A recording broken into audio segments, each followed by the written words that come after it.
Kitchen में अक्सर ये होता है कि जब ट्रे टूट जाता है तो हम फेंकने में 1 सेकंड नहीं लगाते या उठाकर बाहर चिड़ियों को दाना डालने के लिए रख देते हैं। तो आज इसी ट्रे का ऐसा यूज़फुल आपको इस्तेमाल बताऊंगी जो कि आपके हज़ारों पैसे भी बचाएगा, आपको सलीका शौर भी बनाएगा और आपकी छोटी छोटी सी कई मसाइल का हल भी होगा। और ऑर्गेनाइजेशन में तो ये बहुत ज़बरदस्त से काम आने वाला है। तो जल्दी से सब्सक्राइब के साथ साथ लाइक कर दें और प्यारा सा कमेंट कर दें। तो आप एक हाउसवाइफ से एक किचन की मेयर बनने वाली हैं। तो वीडियो की तरफ चलते हैं। बिस्मिल्लाहिर्रहमानिर्रहीम। अस्सलाम वालेकुम। इब्तिसाम क्रिएटिव पावर में आपको खुशामदीद है। Welcome to my channel. हमेशा खुश रहें, आबाद रहें। आज जुम्मा का दिन था और बड़ी ठंडी ठंडी हवा चल रही थी, हल्की सी धूप भी निकली हुई थी। तो चलें मैं बाहर अपने गार्डन की तरफ चलती हूँ। मैंने कुछ आपको दिखाना है। गार्डन की मैंने सफाई देखें कर दी है, तमाम प्लांट्स के मट्टी भी नरम कर दी है ताकि पौधों को फुल ऑक्सीजन मिले और इनकी ग्रोथ अच्छी हो। जो मेरा कड़ी पत्ता था वो एक्स्ट्रा मैंने पत्ते उतार दिए हैं, लेकिन मैंने पत्ते ज़ाया नहीं किए, बल्कि मैंने प्लांट को साइड पर खुश्क होने के लिए इसकी टहनियाँ रख दी हैं। जब ये टहनियाँ ड्राई हो जाएंगी तो मैं इसके लीव जो है वो हंडिया में यूज़ कर लूँगी। इसीलिए मैं ये जो है लीव्स को ज़ाया नहीं करती, बल्कि इनको उतार कर एक साइड पर ही रख देती हूँ। अब चलते हैं बाहर की तरफ। तो बाहर के एरिए में भी मैंने कुछ आपको दिखाना है। तो बाहर का जो मेरा गार्डन है इसकी भी मैंने कटिंग कर दी है तमाम प्लांट्स की। देखें कितनी अच्छी कटिंग हुई है। आपको कटिंग कैसी लगी मुझे ज़रूर बताइएगा। जो मेरा सेंटर वाला जो कंगी पाम था, इसके नीचे वाले मैंने जो लीव्स थे वो उतार दिए हैं और अभी लीव्स को मैं इस्तेमाल करने जा रही हूँ। इसके नीचे काफ़ी कांटे लगे होते हैं, उतारते हुए मेरे हाथ भी काफ़ी ज़ख्मी हो गए हैं। इसके अलावा जो मनी प्लांट की एक्स्ट्रा ब्रांचेस जो मेरी क्यारी में बनी हुई थी वो भी मैंने उतार दी हैं और इनकी जड़ें आपको नज़र आ रही हैं कितनी फ्रेश है, लेकिन मैं इनको भी ज़ाया नहीं करूँगी। तो चले आएँ इनको अंदर लेकर चलते हैं, क्योंकि गार्डन तो मेरा साफ़ हो चुका है, बाहर का काम मेरा ख़त्म हो चुका है। हमें नेचर के साथ एक अजीब सा लगाव होता है और हम ये ब्रांचेस को भी ज़ाया नहीं करते। मैं इस तरह के छोटे छोटे काम खुद ही घर में ही कर लेती हूँ। मनी प्लांट को मैंने साइड पर रख दिया है। कंगी पाम के जो लीव्स थे उसको मैंने टाई किया है और टाई करने के बाद इसको उल्टा एक दीवार की छांव में इसको मैंने हैंग कर दिया है। इन लीव से मैं घर की ड्राई अरेंजमेंट का काम करती हूँ। इससे पहले भी मैंने आपके साथ काफ़ी DIY के शेयर किए हैं। मनी प्लांट की ये ब्रांच काफ़ी लंबी थी और इसकी साइडों पर जड़ें छोटी छोटी सी बनी हुई थी। शार्प सीजर से मैंने तमाम रूट्स को रिमूव कर दिया है और रिमूव करने का मुझे ये होगा कि जब मैं इसको अपनी जगह पर लगाऊंगी तो जो रूट्स हैं वो गंदी भी नहीं लगेंगी और मेरा मनी प्लांट जो है यहाँ से काफ़ी ज़्यादा अच्छे तरीके से ग्रोथ होगा और काफ़ी देर तक पानी में रहने की वजह से फ्रेश भी रहेगा। सिर्फ लास्ट वाले किनारे के ऊपर जो जड़ें थी वो मैंने नहीं काटी, क्योंकि ये बॉटल के अंदर जब आ जाएंगी तो मनी प्लांट काफ़ी अच्छे तरीके से ग्रोथ करेगा। तो मनी प्लांट जो मेरा पहला लगा हुआ था काफ़ी छोटी ब्रांच थी, मैंने मज़ीद एक और बड़ी ब्रांच इसके साथ लगा दी है। तो इसकी लुक आप देख सकते हैं कितनी खूबसूरत लग रही है। किचन में जैसे हरियाली सी आ गई है। कुछ पत्ते ख़राब थे वे मैंने उतार दिए हैं और कुछ पत्ते हल्के से जो था इनमें कीड़ा लगा हुआ था, इन पत्तों की मैंने शेप कुछ इस तरीके से बना दी है। अगर मैं तमाम सुराख वाले पत्ते उतार देती तो मेरी ये जो टहनी है वो इतनी बुशी नहीं लगती। तो इसलिए दूसरी वाली जो ब्रांच है वो मैंने अपनी सीढ़ियों में लगा दिया है, क्योंकि घर बंद होने की वजह से ये जो ब्रांच थी मुरझा चुकी थी। अब मैंने इसको निकाल दिया है और नई ब्रांच इसमें लगा दी है। छोटा सा टुकड़ा मैंने डबल साइडेड टेप कर लिया है और इसको मैंने ऊपर की तरफ पेस्ट कर दिया है। ब्रांच मेरी ऊपर की तरफ ग्रो हो और बाहर की तरफ नज़र भी आए, तो इसलिए जो डबल साइडेड टेप है मैंने बाहर की तरफ कॉर्नर में लगा दी है और इसको मैंने ऊपर ब्रांच के अंदर रख कर दोबारा से पेस्ट कर दिया है, ताकि मेरी ब्रांच बाहर की तरफ नज़र भी आएगी और अच्छी खासी ऊपर की तरफ ग्रोथ भी करेगी। अब मनी प्लांट से कितनी चेंजेस आई है, जैसे रौनक सी आ गई है। कमरे में मैंने पहले से ड्राई अरेंजमेंट जो की हुई थी, इसमें मैंने कंगी पाम के लीव्स यूज़ किए हुए थे जो काफ़ी हद तक अब टूट चुके हैं। आप इनकी हालत देख सकते हैं। तो कंगी पाम के जो अब मैंने लीव्स ड्राई किए हैं, मेरा दिल चाह रहा था कि मैं इसके अंदर ये लीव्स बदल दूंगी और बाकी एक और DIY आपके लिए बनाऊंगी, जो कि नेक्स्ट वीडियो में मैं आपके साथ शेयर करूंगी। इसकी जो डेट की ब्रांचेस थी उसको मैंने कलर भी किया था, वो मैंने आपके साथ शेयर भी किया था और ये ब्रांचेस मेरी इसी तरीके से ही अच्छी लग रही हैं। आपको ये मेरी लुक कैसी लग रही है, फीडबैक ज़रूर दीजिएगा। मुझसे किसी ने पूछा था कि आप फ्रिज का जो टेम्परेचर है वो कितना रखती हैं, क्योंकि आपकी फ्रिज में बर्फ़ के पहाड़ नहीं जमे होते और ना ही फ्रीज़र में इतनी ज़्यादा बर्फ़ होती है कि चीज़ें रखना भी मुश्किल हो जाएं।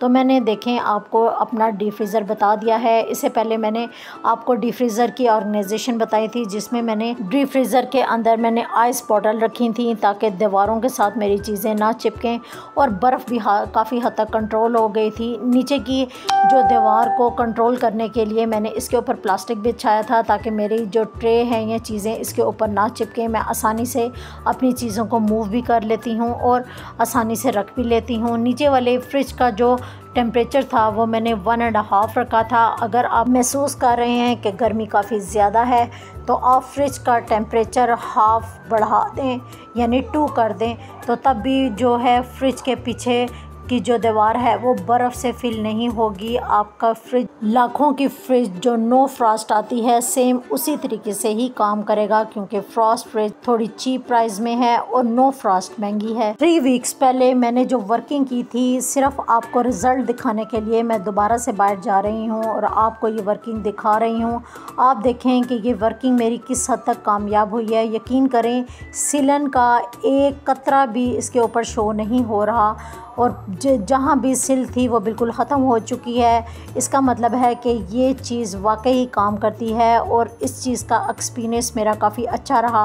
आप भी सिलन वाली जगह को इसी तरीके से ही कवर करके दोबारा से पेंट करवा सकते हैं। पेंट मैंने अभी इसलिए नहीं करवाया क्योंकि बरसात का मौसम अभी शुरू है, तो पेंट इतनी जल्दी ड्राई नहीं होगा। बरसात में क्योंकि हर चीज़ मॉइस्चर में आ जाती है और इसकी जो नमी है वो चीज़ों को ना तो ग्राइंड होने देती है और बीच में कीड़े अलग से पड़ जाते हैं। तो जब भी आप मसाला जात लें, इसको ग्राइंड करना हो या कुछ भी आपने हंडिया के लिए इस्तेमाल करना हो, तो पहले इसको हल्का सा ड्राई रोस्ट कर लें, उसके बाद इसको ग्राइंड करें या आप हंडिया में यूज़ करें। एक तो आपके खानों का टेस्ट बढ़ जाएगा, दूसरा जब इसमें मॉइस्चर नहीं होगा तो ये मसाले भी आपके बड़े अच्छे तरीके से ग्राइंड होंगे। आप यकीन करें, सीलन वाले जो मसाले हैं वो अच्छे तरीके से ग्राइंड भी नहीं होते। अगर आपको पाउडर फॉर्म चाहिए तो आपको अपने मसालों को ड्राई रोस्ट ही करना पड़ेगा ताकि मॉइस्चर इसका ख़त्म हो जाए, और ख़त्म होने के बाद आपके जो मसाले हैं वो देखें बिल्कुल पाउडरी फॉर्म में आ जाएंगे,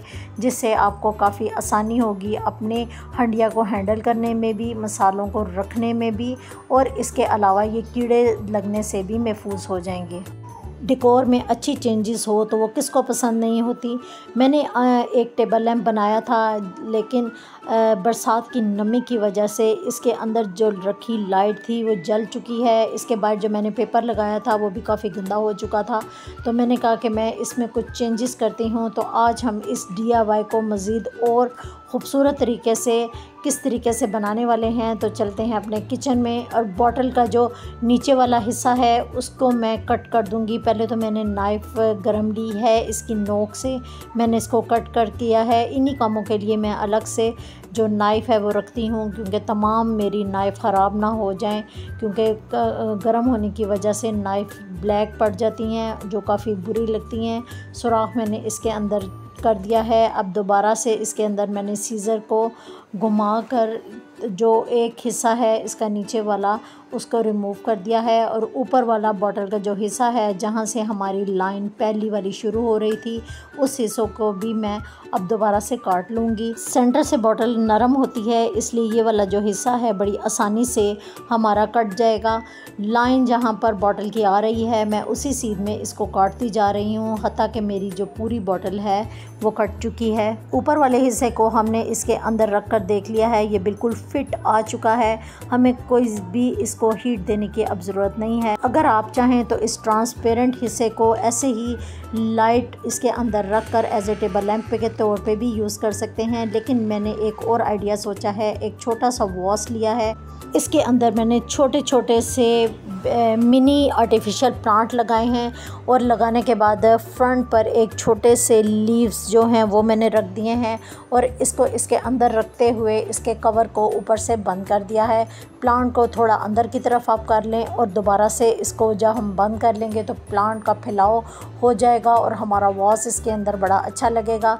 यकीन करें मेरा कैमरा अच्छे तरीके से जस्टिफाई नहीं कर रहा, लेकिन ये बहुत अच्छा बना था। साइड टेबल पर रखने के बाद इसकी लुक कुछ इस तरीके से आई थी। अब इसके अंदर हम लाइट रख कर भी इसकी लुक आपको दिखा सकती हूँ। मैंने इसके अंदर लाइट छोटी वाली जो हम बच्चों के खिलौनों में बैटरी वाली लाइट यूज़ करते हैं, मैंने वो लाइट यूज़ की है। अभी तो लाइट जल रही है तो आपकी इसकी लुक देख सकते हैं। ऊपर भी इसकी लाइट आपको नज़र आ रही होगी, लेकिन अब मैं लाइट बंद करने के बाद इसकी लुक आपको दिखा रही हूँ। तो लाइट बंद करने के बाद इसकी लुक कुछ इस तरीके से आ रही है। इसका लेवल भी अब बराबर हो चुका है और काफ़ी अच्छा लग रहा है। गिरने की वजह से मेरा ये जो ट्रे है एक कॉर्नर से टूट चुका था और ये इतनी अच्छी क्वालिटी का ट्रे था क्योंकि ये थाईलैंड का इतने अच्छे फाइन प्लास्टिक का ट्रे होता है और काफ़ी हैवी भी होता है और मेरा फेंकने को बिल्कुल भी दिल नहीं किया। तो मैं इसका एक DIY आपके साथ शेयर करने जा रही हूँ। मेरे पास ये शीट पड़ी हुई थी जो पहले भी मैंने DIY के अंदर यूज़ की थी। इस शीट का सबसे बड़ा फ़ायदा ये होता है कि एक साइड से ये वाटरप्रूफ होती है, 8 साइड से इसका स्टिकर लगा होता है जो हम आसानी से बग़ैर गम लगाए इसको पेस्ट कर सकते हैं। इसी शीट का ऊपर वाला जो हिस्सा है मापते हुए मैंने शीट को इसके अंदाज़े के मुताबिक उतार लिया है। अब शीट को आपने पूरा कभी भी नीचे से रिमूव नहीं करना, बल्कि एक कॉर्नर को उतारते हुए एक कॉर्नर के साथ अटैच करना है और तभी नीचे से थोड़ा थोड़ा आप स्टिकर शीट को खींचते जाएं और ऊपर हल्के हाथ के साथ इसको पेस्ट करते जाएं, तो तब इसके ऊपर बिल्कुल भी सिलवटें नहीं आएंगी। वरना ये होगा कि आपकी पेस्टिंग करते हुए सफाई बिल्कुल नहीं आएगी। जब इसके अंदर सिलवटें आएंगी तो आपका DIY भी अच्छा नहीं बनेगा। इस तरीके से शीट को ऊपर वाली जो प्लेन सरफेस थी उसके ऊपर मैंने इसको प्लेन कर दिया है, नीचे इसको कट लगा कर मोड़ दिया है। साइड पे जो इसके एजिस थे उसको भी कट लगाया है और नीचे की तरफ मोड़ दिया है। अगर आप महसूस कर रहे हैं कि इसके एजिस अच्छे तरीके से नहीं बैठ रहे तो आप नैरो टेप का भी इस्तेमाल कर सकते हैं। नैरो टेप लगाने से आपके जो एजिस हैं वो अच्छे तरीके से इसके साथ ही पेस्ट हो जाएंगे और मजबूती के साथ अटैच हो जाएंगे।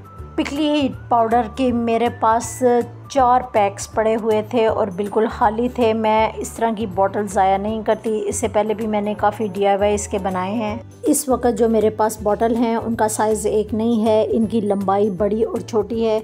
इसको एक लेवल पर लाने के लिए सबसे छोटी बॉटल का मैंने साइज़ लिया है और उसके मुताबिक पेन को रखते हुए तमाम बॉटल पे इस तरह इम्प्रेशन बनाकर इसको मैं कट कर लूँगी। ऊपर से बॉटल थोड़ी टाइट है, वहाँ से मैं गर्म नाइफ़ से इसको कट करूँगी और नीचे से जो बॉटल पतली है वहाँ से मैं इसको सीजर से कट कर लूँगी। इसी तरीके से बॉटल का एक लेवल आ चुका है।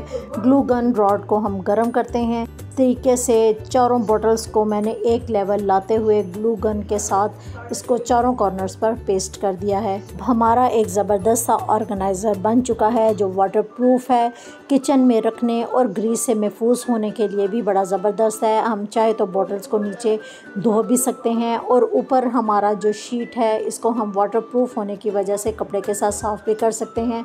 ये बहुत ज़्यादा वज़न भी उठा सकता है और नीचे जो चीज़ें हैं वो भी हम रख सकते हैं या इसको एज ए टेबल के तौर पर भी यूज़ कर सकते हैं। बच्चों को स्टडी के लिए आप बेड के ऊपर आराम से दे सकती हैं और बच्चे इससे स्टडी वगैरह बड़ी आसानी से कर लेंगे। या एक स्टडी के दौरान हम इनको खाना भी इसके ऊपर दे सकते हैं तो वो आसानी से खा भी लेंगे और गन से भी हम बच जाएंगे। तो ये एक ज़बरदस्त सा आपको आइडिया मेरा कैसा लगा। मैं उम्मीद करती हूँ कि मेरी आज की वीडियो आपको काफ़ी पसंद आई होगी। तो प्लीज़ लाइक, शेयर और सब्सक्राइब ज़रूर कर दीजिएगा। अल्लाह हाफिज़।